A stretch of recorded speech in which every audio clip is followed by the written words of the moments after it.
ভারতের পানি ঠিক যেভাবে প্রবাহিত হইতেছে বাংলাদেশে ঢুকতেছে, এইভাবে যদি পানি ঢুকে তাহলে বন্যার আশঙ্কা পুরাটাই করা যায়। কারণ পানি তো সব দিকে ভরপুর, পানি তো কোনো দিকে কোনো হাওয়ার কিন্তু আপনার না, এই যে খালি আছে যে ওই জায়গায় পানি থেকে হইব এই ধরনের কোনো কিছু না, কিন্তু সব জায়গায় ভরপুর পানি। যদি ভারতের পর্যাপ্ত পানি ডেলিভারি যেভাবে হইতেছে হয়, তাহলে কিন্তু বাংলাদেশের সুনামগঞ্জের জন্য ঝুঁকিপূর্ণ।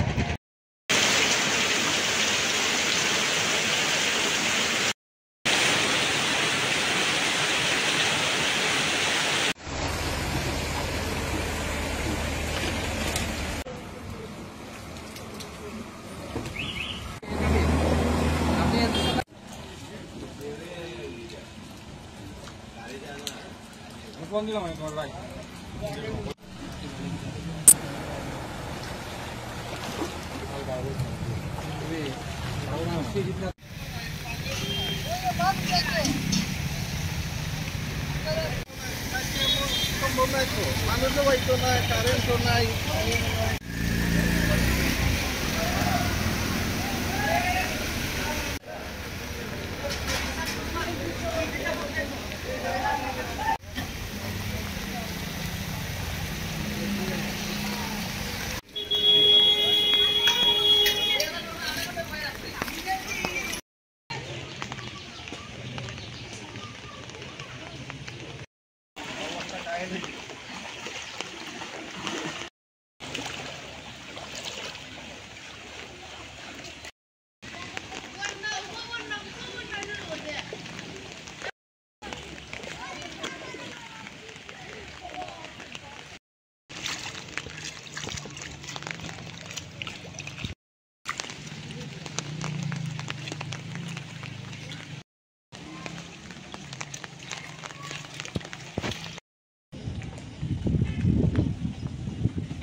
এবারের ঈদ হইল ফানিবন্দি ঈদ।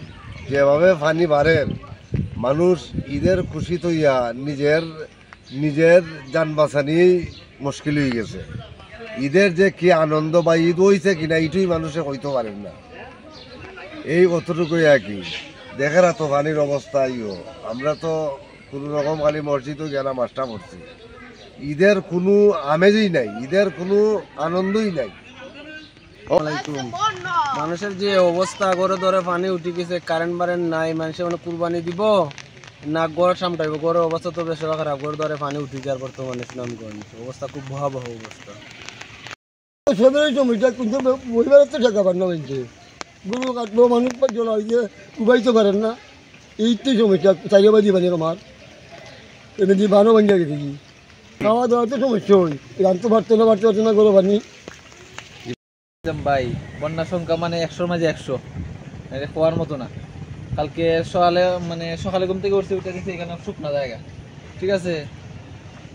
7টার সময় উঠছিলাম, 8টার সময় আবার ঘুম থেকে উঠতে আইসি জায়গাতে, এদিকে আমরা দরজার সামনে পানি, গেটের সামনে পানি, ঠিক আছে। এখন তো অবস্থা দেখতেছো নি কি অবস্থা, মানে যাওয়া যেতেছে না, এখানে আটো পানি হইব।